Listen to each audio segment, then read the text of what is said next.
All right. Thanks, everybody, for being here. If you don't know me, I'm Justin Parsher. I'm an assistant professor of practice here at the Knowlton School in the landscape architecture section. And tonight, it's my great pleasure to welcome the man right next to me here, Emmanuel Thingue. And a little bit of a brief introduction. Following 7 years working with Paul Friedberg, Thingue began working at the New York City Department of Parks and Recreation, where over the course of a 30-year career, he worked to bring more than 30 parks to life. So that's more than a park a year, good average. That time covered a momentous stretch of New York history that ranges from the Dinkins administration all the way into the time of Eric Adams.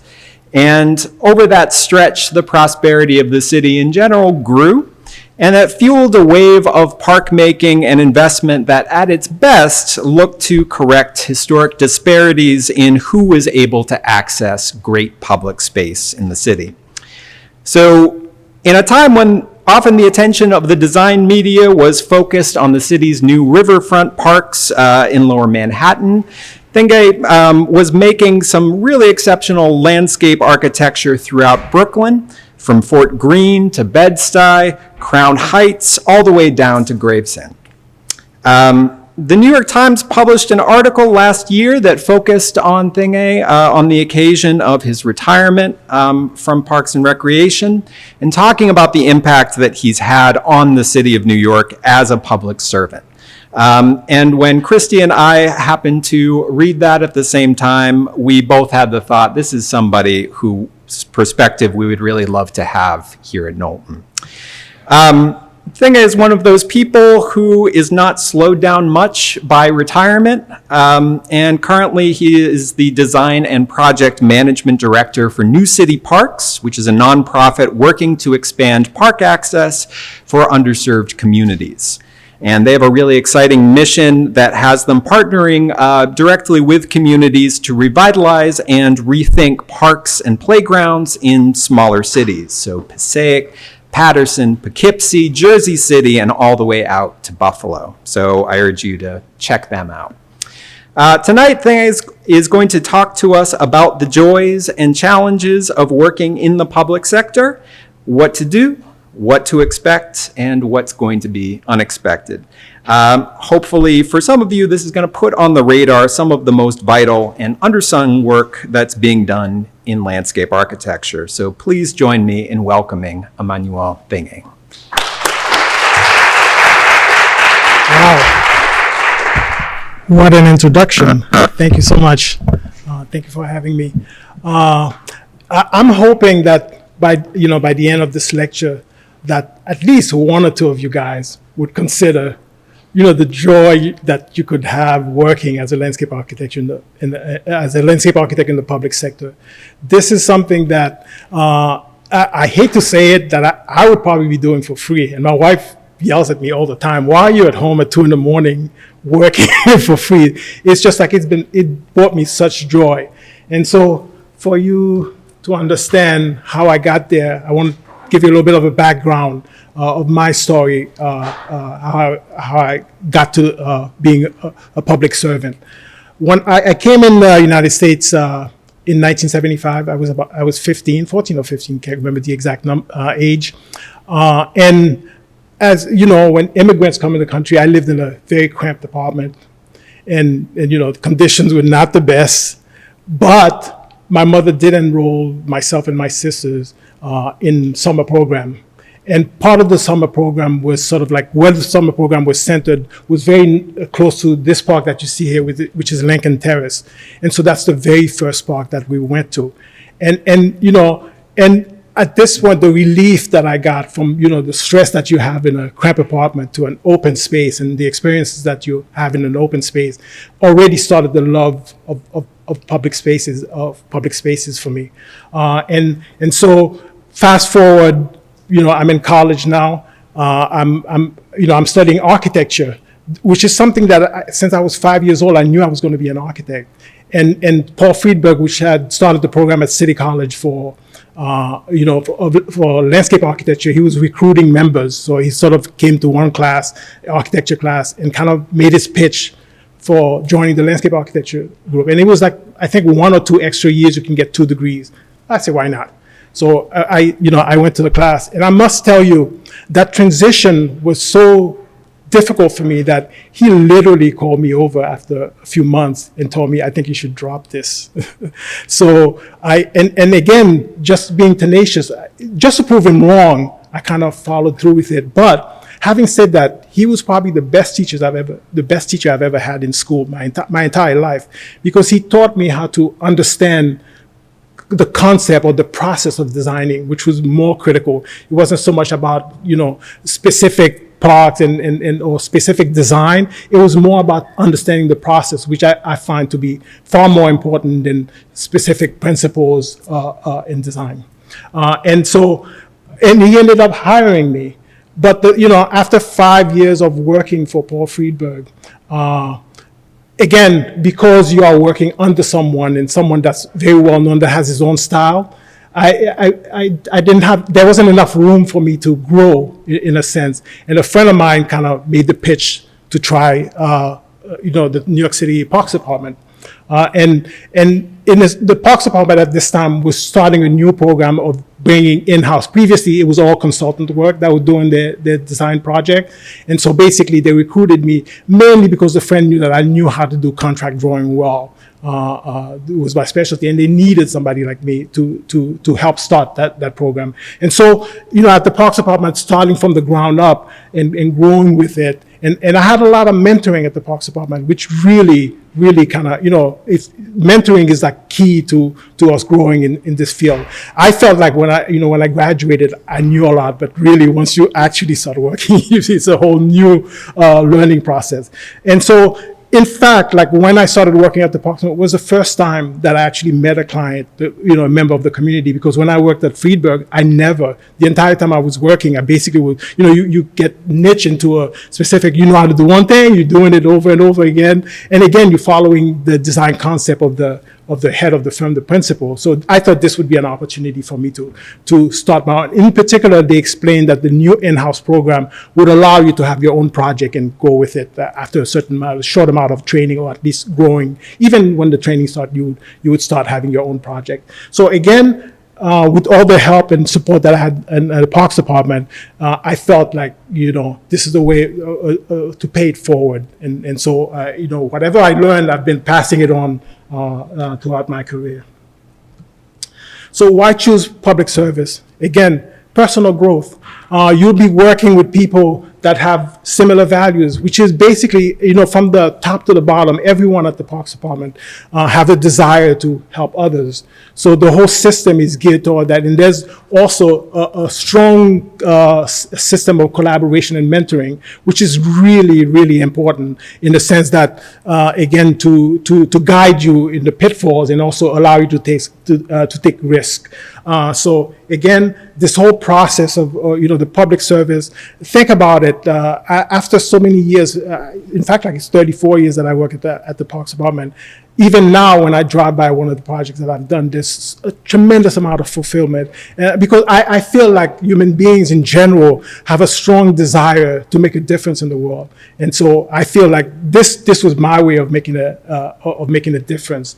And again, not to knock it, when I left the private office, it was a $10,000 raise for me, and that was back in 1990, which really was. So it is a way to say that while people might have a perception that city employment may not pay well, the salaries are quite comparable. But the benefit is that there's also side benefit, because very few places now have pensions. Which again, it's a good way. So basically, you can get a pension, you have comparable salaries. Having said that, if you do work in a private, you may start, but if you do have your own firm, obviously you're on a different ballgame. But the difference is that when you have your own private firm, it is like it's running a business. It's not the same where I felt my desire was to be a designer.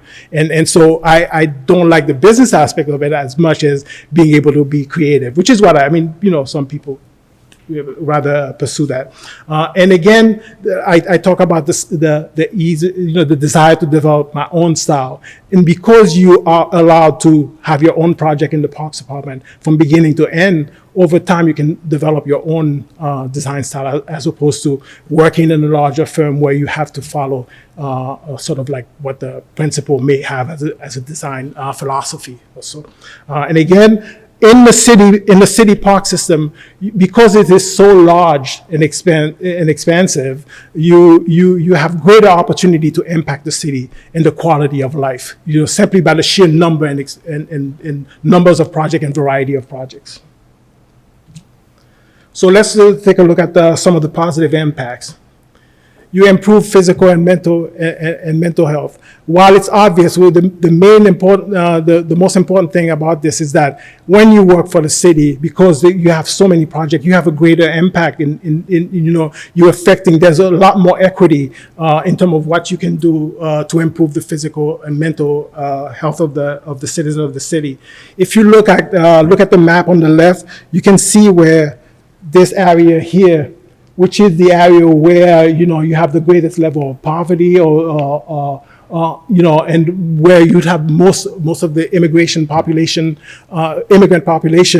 There is there was a lack of park, and so in terms of the equity, the New York City park system made a decision. And again, you can look like in terms of some of the things that they have about 22% of children from low-income household play sport versus 43% in higher income communities. So again, the Parks Department made a tremendous effort in reaching out to make a difference. So in 2014, under Mayor de Blasio, the city and New York City Parks launched a community parks initiative, which basically looked at the same area. You can see the concentration in this area, which was matching the area that I call where you have the highest poverty level. So they made a concerted effort to find out which parks needed to be done. So they spent something like $318 million to renew 67 community parks. So there is focus to provide equity in terms of and improve the physical health of the community. In fact, it was so successful, it ended in, they completed the parks in 2021. So now they are continuing, they added 425 more additional $425 million to do 100 more projects over a 10 years program. So this is what we're all about at New York City Park. And again, our park design foster social cohesion. The way the parks are designed, the way the seating arrangement is. And there's something about being in a park, even when you're not talking, you have that you have a sense of community because you have a shared experience within the park. And not only that, there are so many parks within the New York City park system. People can access them to have group occasion. You simply need to apply, and so you have permit. Groups over 20 people will need a permit. But also in general, you have all these conservancies for the larger parks that are that have events during the summer.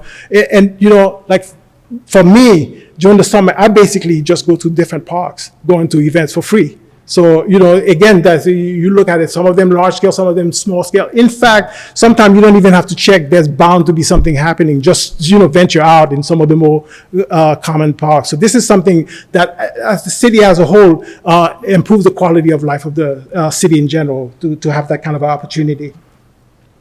And the environment, as you know, most new cities now have issues with drainage. So, all of the park system over time, when I first started working, there wasn't so much of a focus on that, but over time, because the problem grew so much, the city and the coordination with DEP, it's sort of like form collaboration, so that now all of in fact now it's kind of like required. Every single park that we have a sustainable aspect, whether it be detention system within the park. So all of it. So we are diminishing the capacity that's going into the sewer system. We are also, there've been programs. We have so much land as part of the New York City park system that there's been in 2007 they did a Million Tree program, and I think it ended in 2015. They they planted the millionth tree. The amount of trees that New York City parks have in terms of acreage, I think there's in the natural areas it's something like 4.9 million trees, and in the parks, in the other parks, it's like 1.9 million, something to that effect. So it's a tremendous amount. And then also you think about habitat restoration for animals. You know, we have a group called Natural Resources Group. So all of these places are depending on your interest that you could go into to improve the quality of life in the city. And the Natural Resources Group, you know, they'll like this project that you see here in Calvert Vaux is about, you know, restoring the edge and also providing habitat for horseshoe crabs. So, you know, all these are happening in terms of helping the environment. Now, we can't understate the changes that some of the big waterfront parks, although they're under conservancy and so. If you look at Brooklyn Bridge Park, for example, it's a 85-acre span, which is like brings about 5 million people a year. Think of the economic impact that has on the city. But not only that, in that if you look at Brooklyn Bridge Park, for example, this is sort of like an area where really it's like very expensive to live in this area. But beyond it, when you go in other parts, it's more where you have some housing project. And in general, before you had that development, there wasn't crossing happening within that barrier. But since you have this park, now you have people filtering in. There's more of integration that's happening. And if, you know, when you go, like, for example, in Brooklyn Bridge Park or city parks in general, this is one of the true democratic places in terms of you find wealthy people next to people that, you know, some, you know, homeless population can be there as well. But it's a good mixture to have. And I'm sure maybe some of you are familiar with the High Line. That's one of the most popular, most visited places in New York City. 8 million people per year. This was taken in 2019. This is an elevated rail track that's been converted into a park, and I'm sure some of you have heard about it. And perhaps, I don't know if you're familiar with Little Island. And again, Little Island, even though it costs a tremendous amount of money to build, it's like $260 million went into this project. But in the end, if you look at the economic aspect of the tourism, tourists that come to visit, over time, it might be offset, and it's something that attracts people that live in the city as well as tourists. So again, that's bringing economic life to a city. Now, this was a report done by the Trust for Public Land, and again, they quantify the amount of money that you get in terms of health, environmental, and economic impact. I mean, I'll be honest with you, I don't know how they derive these numbers, but again, you're talking about billions in terms of the economic. And so when the whole city grows in general, it benefits everyone. And in fact, New York City, from the time that I started, with the in-house program, not a lot of people, as of now, 82% of the city lives within 10 minutes of a park, which is quite an impressive number. And most of the city, in fact, another aspect, if you really look at it, there was a time when I first started, you would hear in the design field, you'd mostly hear talk about this new building is happening, but now all you hear is about parks, again, so I'm a little bit biased as well, so this is great. So just to give you an understanding of the New York City park system, this is the extent of the New York City park system: 30,000 acres of parkland, 10,000 acres of natural, and you can see these numbers all culminating into parks comprises 14% of the city landscape, which is a huge amount. And when you combine it, which is happening now, we have a lot of collaboration with DOT, which have reign over the streetscape, and we are reconstructing some of the islands that are pavement. So we are changing. We're looking at a potential aspect of beautifying 40% of the city landscape. Another aspect that you can really look at, which is really important, look at the number of the landscape architect employees. We have 119. This is one of the biggest, some have said that it's like the biggest number in one location of landscape architects. So it's a huge amount, which also translates in mind that you have 119 landscape architects to share ideas, so that you can grow in terms of your own design philosophy, because each of us, in fact, like over time, you can actually tell who's designed it just by looking without knowing whose name is on it, simply because there's room for people to develop your own style, as well as, collaborate and learn from cross discussions. These are the kind of projects that we have. Majority, comprise of playground, passive parks, sports court, and the like. Waterfront that I talk about, those big projects. The majority, are not these large scale. These large scale projects come once in a while, and I've been involved in quite a few of them. But the majority of the parks that we do are 1 to 2 acre. That's the average, 1 to 2 acres, sometimes 3 to 5. But most of the parks are basically multi-use park. In other words, all of these, the previous slide was showing, it's a combination of all of them. That's usually the typical park in the New York City park system. And if it isn't, and it's all about the proportionality of it, even when a park is mainly a playground, there's still room. We still have to make it for multi-use. There's still a small amount of room for seating by the general public. So it's always a balance. So basically, all of our park in the end ends up being multi-use parks. I can go to some of the design principles which are important in the sense that they create a guideline for us to develop a vocabulary for the New York City park system, as well as improving use throughout the park. These are long time, things that are learned over a period of 20 or 30 years, which these principles guide us into improving the typical park. And primary to it all, and this is a quote that I'm paraphrasing, that I recently met this gentleman, Runit Chaya from Grain Collective, and he pointed something out so key. He said design is secondary.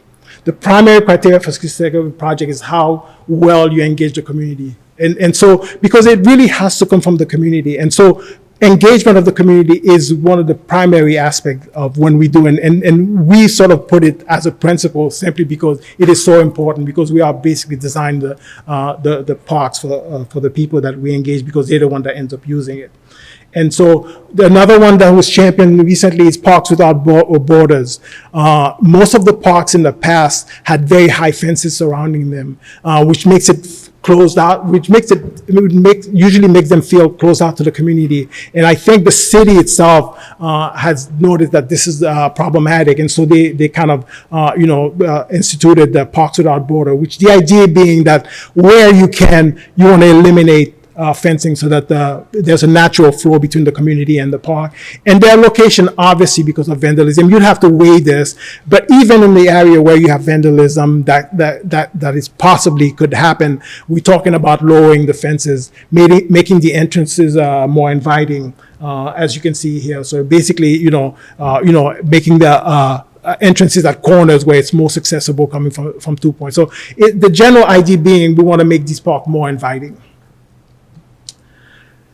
And again, because we want to use standard material. The reason why is partly because of maintenance. You want to have sort of a set of materials that can easily be replaced. However, that doesn't mean you can't have interesting design. If you look at the combination of what's in here, it's really asphalt, concrete, standard pavers used sparingly, safety surface, and a standard furniture palette.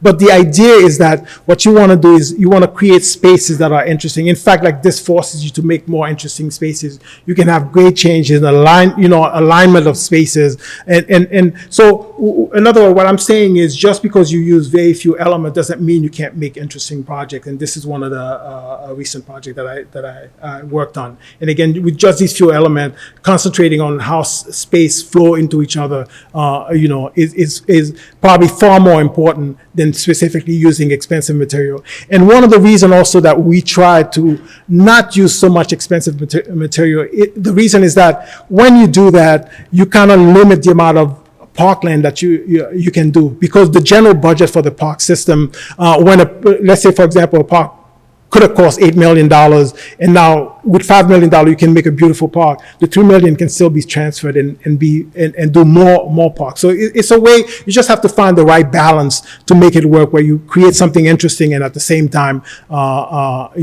provide a good park for the community. My method has been to always use expensive material in focal areas, and then that way you can spread the area of the park. Another principle: always design in context. Again, if you look at the South Oxford Park on the right, this is designed in such a way that it's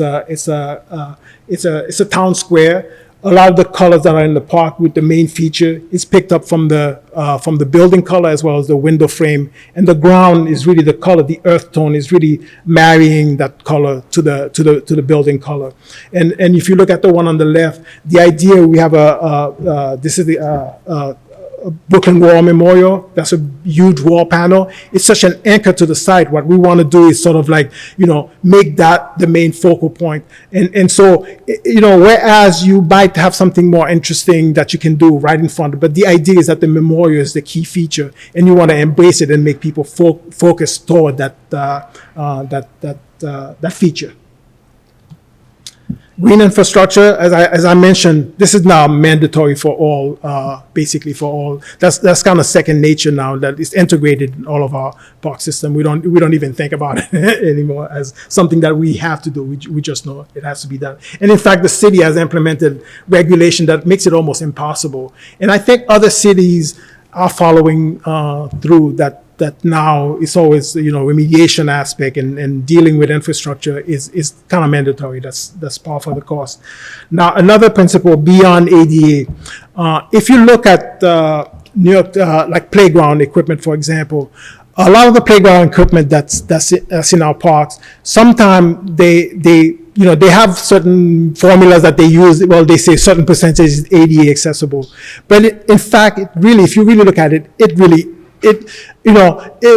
how would you like somebody like in a wheelchair have to transfer themselves on a platform and have to drag themselves across, the different platform? It's sort of like a little bit undignified. So our goal has been to sort of like make it beyond ADA, integrate the design whereas all parts of the playground, for example, is accessible, and that way people in wheelchair can really be integrated into the playground. And it's universal design as well. Promoting play value to variety. More variety you provide, the more interesting the playground will be. Now, the two main focal features in the park are really the space shower and the swings. These are, we found that over time, the space shower is like the anchor, it's kind of interactive, and the playground, they literally, and the swing, they'll literally be waiting in line just to use the swing. So, and again, as we're talking about the movement, and so these are the two main features that we always tend, space shower being the main one that we focus on. It's also an attractive element, a focal point in most of our park. And now we do venture into providing creative play in other ways, but again, because of the maintenance aspect, it's minimally used. Like, for example, if you look at Kelly Playground, which is a recent playground that I did on the bottom, I'm introducing at this key, it's really like I want to make it an interesting interactive park. This particular feature is an archaeological dig. I remember as a kid, I liked playing in mud. So basically, this is a way that kids can interact with dirt and just play with mud. And I know initially we got a lot of pushback on that, but we provided like a area for them, and we kind of have like a special sword that will dirty them but not too muddy, and basically as they dig through, they'll discover fossil material underneath the ground, which we can replenish as they diminish the ones that we have in there now, and the kids don't actually know it yet, but the bottom, if they dug all the way down, which is about 1.5 feet, there's actually skeleton replica of fossils that I don't think they were aware. Maybe somebody should tell them. Maybe they'll dig a hole. So, but anyway. And creating a play environment. Many of us, we kind of shying away from just propping elements that are just play equipment. We want to create environment. Whereas we found out over time, like a looping system within the play environment works really well. In fact, from small scale where kids can run around to larger loops, and that provides them a lot of choices to make. And usually having the space shower as an anchor. So this is a good system that we kind of use that as an element. the spray feature is easily in the center, for example, is easily accessible from all location, and these provide variety. But you have loop that goes around individual areas as well, and again, you have ramping system that goes along the edge. So again, it's that kind of play environment, and even little parts, like for example, some of the curb walls that you have become walls that the kids naturally, instinctively would start walking on, and so they start to develop their own play system or making it up. Again, we want to design for diverse demographics, obviously. Designing for comfort. One of the things that, if you look at a lot of design that are in magazines, for example, they'll use a lot of seat walls and projection that looks visually quite beautiful and quite interesting, but the Parks Department does not work that way, mainly because we want people to be comfortable within our park. Not that, aside from the maintenance aspect of having seat walls, which again, skateboarders and other, because it's more open to the public. But in general, our goal is really to make comfortable seating within our park, providing companion seating where people in wheelchair can sit. In fact, like sometime we'll have seat wall for whatever reason that we need to retain soil, and then in front of the seat wall we put benches because we want people to be comfortable as opposed to, so we design for comfort as opposed to, so how we do the work. Most of our project, the way a project start, a borough commissioner will hear from a community board. So any member of the public can go to the community board and state what they would like, what they would like to have. The community board would talk to the borough commissioner. There's 5 of them, one for each borough in New York. And basically we'll hold prioritization meeting to discuss which park we intend on doing and kind of do quick cost assessment of these parks. And these cost assessment at this point, we kind of have a formula. We'll say playground will cost $56 a square foot. We'll say another, so we can get a general ballpark of how much the reconstruction will cost. And once we identified some of the park, if there's a specific problem that the commissioner might bring up, we might up the amount simply because there might be a problem that might be costlier. So we do the estimates that way. Pre-scope meeting, people from the community, not so much people from the community, maintenance and operation people will meet with us on site to tell us, because they usually have the pulse of what's happening, what are problematic, what issues the particular park we're discussing will have. So we like to hear their input. And then we go to the community engagement process, which is where, and usually they are very well attended because people in New York City are very serious about parks. and so these, the way we do them, we will introduce the project that's slated for reconstruction, and the people are kind of divided into small groups. And each of the groups will kind of come up and just throw ideas in the air as to what they would like to see happening. Usually, and sometimes, and we are people from the Parks Department will be facilitators at these desks. And the way we facilitate, we don't exclude anybody's ideas necessarily. They can talk about it. We might point out how we'll take note of it, but we might point out that it may not be feasible simply because of our experience and know what the cost will be. But again, that is still slated as something, and we still take account of it. And then at the end of that meeting, we'll kind of make vote to see which items or scope items is more popular, and we'll kind of state it out loud. And eventually, we'll kind of formulate what the main scope items will be for the design of the park. And then we'll go back to the community to talk to them about what we've selected. Typical projects take 3 years. I kind of like to call it the Rule 3. 1 year for design, 1 year for procurement, and 1 year for construction. And the procurement, the 1 year for design, obviously, in that process, you have to get permits, so that's a lengthy process. The procurement part, it mainly takes a long time, mainly because there's investigation that needs to happen, because, parks go through a low bidding process, so you have to investigate the people that are, and that usually takes a long time. And then the construction averaging is really a year. For these 1 to 2 acre sites, bigger site obviously can take a year and a half or more. Site assessment, critical. Even at the beginning stage, we kind of look within the neighborhood context to know which scope item, because sometimes there's redundancy, simply because the park might be in close proximity, and because it's in close proximity, and maybe the maintenance people will say that this particular item is not used. So if there's that kind of redundancy for an item that's not used, we may, we will talk to the mayor, we may propose changes to a scope item that may be more popular, or expand certain items to meet those. And obviously surrounding land use, you want to know what's surround the site, just so you get a better idea who the possible users could be. And sometimes, a lot of time, we want to make note of institutions that are nearby, because they might have special needs that are required within the park.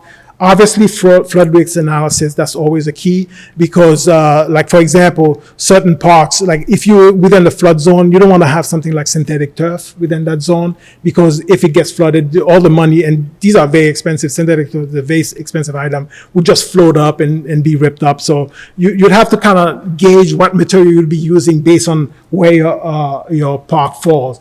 And the tree protection analysis, if you must know, this, like, parks does not allow, even when we can, they don't allow us to remove trees in general. It's so difficult to remove a tree. They do that. So in this initial phase, we do what's called a tree evaluation, basically to know what tree, if the tree is in bad condition, is hazardous, is a hazard to the site, it'll be removed under site condition removal. But when you're doing your design, if you have to remove a tree, I mean, it's like an arm and a leg. So it's very difficult. And sometimes, we can justify it, especially large trees. And they made it so difficult. In fact, like New York City passed a law that it's required that you have to do tree restitution. It's in the book. You have to do tree restitution. And some large tree can, in fact, like one project where it was really interfering with designing the project, the removal of one tree can cost, or one large tree can be as much as $100,000 in terms of restitution. And if you decided to pay $100,000, you have groups that are supposed to be overseeing you, saying, no, you can't remove it anyway. So that's how it is. And some of the site, we have to take account of the existing utilities, and as well as we need to do a site investigation very early on. Site investigation to understand what kind of soil we have, to meet, so that we a lot of New York City land parks are made with historic fill, which usually means that it has some kind of contamination. It's not necessarily hazardous, but it usually has a level of contamination that may need contamination. So we'll do an investigation, and also we want to understand the permeability of the soil at this initial phase, to see how we will be able to do detention system, because we have to contain water within our site as a general rule. And we'll also do analysis of the sewer system. Especially when the park hasn't been done in a long time, a lot of the sewer, we need to inspect it. So we do that at the early to kind of evaluate the existing system. As well as when some main line sometimes runs through our site and we have to have easement. The easements really means like you have to modify your design, because usually they don't allow you to build within the easement, to build certain features. You can still build, but it has to be features that are easily replaceable, that if they need to dig through, they can do it. But you don't want to build a structure. So this is something that we have to, and things to think about in all our project. In general, as a general rule, we think about heat mitigation, managing stormwater, flood resiliency, all of these. And again, I talk about the tree preservation being the most critical and worrisome for us. In fact, sometimes we are the division that sort of review the trees. We are always hoping like, oh, we want the guy that's kind of like easier to deal with. So because even if you have interesting design, you will be forced to modify your design to save the trees. And the trees are a priority for New York City parks. I want to go to a typical project in that you can see the thinking behind how projects develop. And so in the conceptualization phase, now the goals are, it's funny, the goals are really, really important. And the reason why it's important, because when you go to the site, for example, you made as a designer, you made a determination of what you would like to see. The goals themselves is a way of measuring whether you're successful, because at the initial phase, like in this particular case, I'm saying that for Lincoln Terrace Park, for example, I'm saying like the passive parks segment, I'm gonna connect it to the existing system to grade change. So by the end of the project, I have to make that happen to know whether what I propose is successful. Now, the key is choosing the right goal. And in initial discussion, if the goal is not right, then, you should kill it at the very beginning. So it's not good to go to, so you need to really think about the goal. And if the goal is an accepted idea, then your whole design needs to follow through to with the goal. Again, we go to this analysis process, and so the site analysis is key. And I'm going to say this in a sense that I've seen where, and not just from student, where they'll do the design and then they'll do the site analysis backward just to justify. I say, and this is something I learned from Friedberg, you need to do it the other way. You really need to analyze the site, and you kind of like, it's almost like you are thinking about the analysis and you're designing at the same time. You're thinking from both ends, and you need to modify and fix as to what you would like to see happening. But the analysis needs to guide the decision that you're going to make. And in this particular case, like for example, if you look, like you see this right here, this became a key feature because all along this edge, I have large existing trees. So immediately, my thought is like, and the removal of this retaining wall would damage those trees.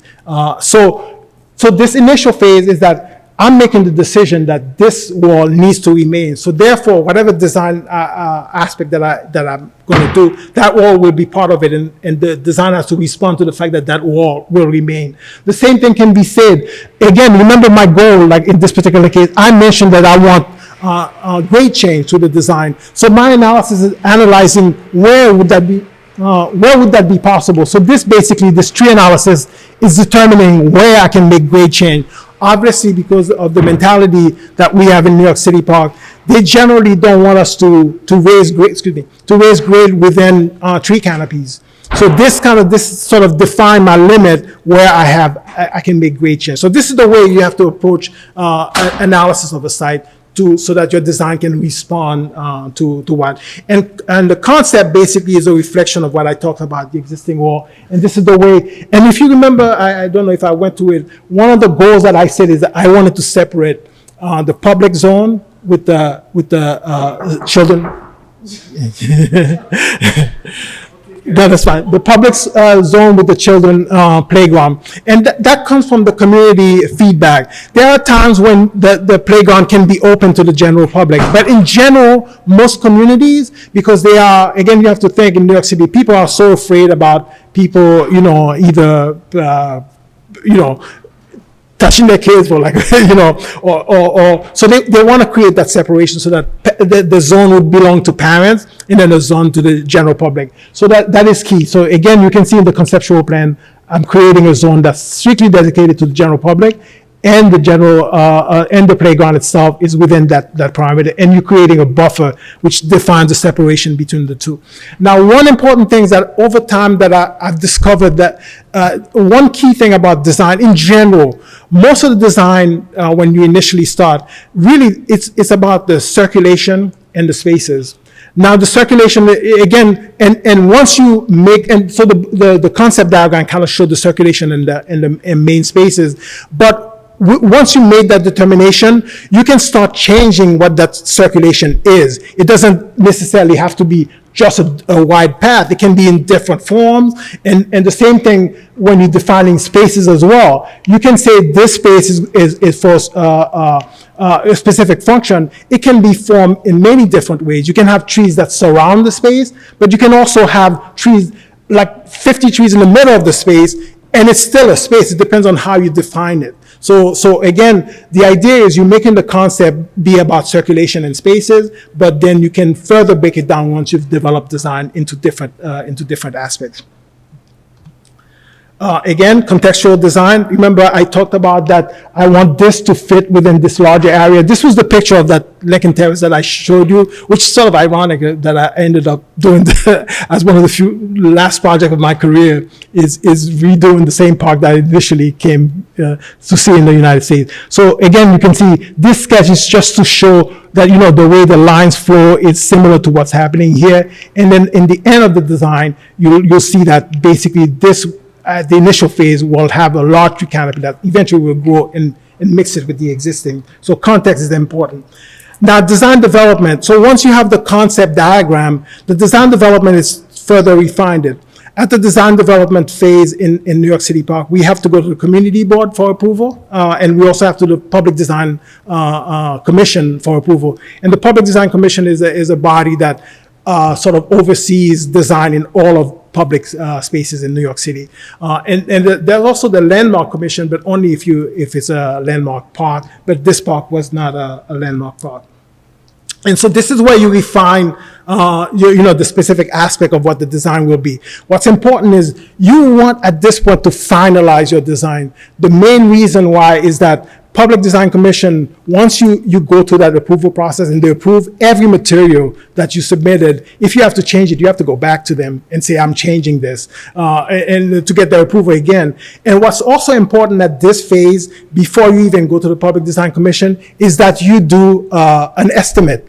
And again, you do an estimate for what the project will cost. And the reason why is that you only have a certain amount dedicated to the park. And there's some quick way of doing estimate even at this early stage. Things like pavement, they are the most expensive. Things like the play equipment, the most expensive item, you want to quickly tabulate them to understand where your costs fall. If it falls too close to your limit, you might want to value engineer and modify your design. That way you can be sure. And that's one of the things too that I think, like personally speaking, I think schools ought to concentrate on, which is like designing within budget, which I find that I understand that I went through the same process where you have unlimited budget. But what I did find out is that when you are designing with limited budget, it forces you to think out of the box, to think of how you can add value to a design without necessarily just say, I have unlimited costs. And so this refines the way you view design to get more value. And the reality is, once you actually work, you have budget is always a part of it. Whereas it's a little bit easier, I guess, if somebody, you have a corporate headquarters, that's easier to get more expensive and add to your budget. But what we do is we want at this early, and some people at the Parks Department kind of advocated for doing the same general. In fact, like when I do a design, I actually, because I have, and which is good, always good to know a little bit of engineering and other things, I actually do the estimate almost as it's final at this early stage. I kind of do my engineering for the drainage system, all of it. That way I'm 100% sure that what I'm doing is affordable. And that way I'm sure that when I present it, I don't have to go back. And contract documentation. Again, the basic idea for contract documentation, it includes contract drawing, specification, and permits. The key thing is you want, in the contract documentation, is you want to be sure that whatever you're doing, all the information is in there as if you are telling the contractor exactly what it needs to do.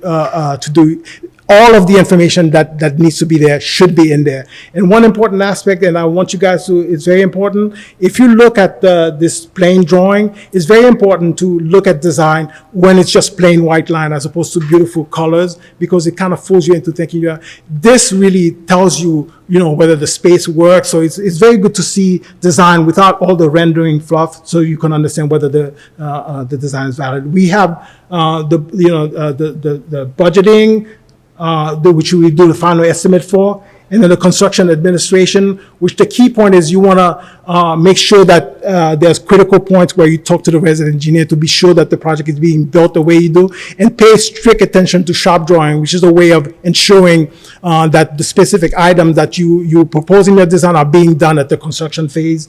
And then I'll just go to the park open. This is the way the park finally looked. And again, this was what I was talking about, making a play environment, little things that are little added details. You see, like the kids naturally walk on the seat wall, they naturally walk on the bollard. And in this particular design, they have like little space here, which is sort of little private space that are visible. The kids feel like it's their own little space, but it's visible where parents can view it from a distance. So it allows them to be on their own social area. And New City Park is kind of unfortunate. I only have 5 minutes, but I'll be quick. New City Parks basically follows the same idea. And again, New City Park is an organization that's sort of like, serving on underserved communities. And I've been fortunate that New City Park, there's the same level of collaboration. Everyone is mission oriented. It's just a wonderful place to work, and we focus, we work as partners with the cities, not as consultants. So we really working in it, and that's the way we choose our cities. We have 15 projects, 6 that have been constructed, and 9 in various degrees of development. These are, and the idea is that we are spreading the principles of how to do, in these smaller cities, they don't have park system necessarily. Sometimes it's just the Department of Public Works. And so we kind of seeding the seed to basically start a new parks department similar to the New York City Park. And we start by planting the seed, basically showing showing how to fish as opposed to providing the fish, so that they can spread the idea and grow. And again, the mayor, the commitment, and so we gauge that, but and we do GIS analysis, but really the way we actually choose the particular park is, and we go visit the site and see where there's eyes on the park. That way we know that the maintenance aspect can be maintained, and that the money is spent, and that the people, once you have a lot of usage in the park, there's less vandalism, less propensity for it to fall apart. And that's just some of our projects. Small playground. I mean, both of them are small, on the smaller scale, but we starting to tackle larger projects. This is a $15 million project that we're working on, West Side Park. Thank you. Question.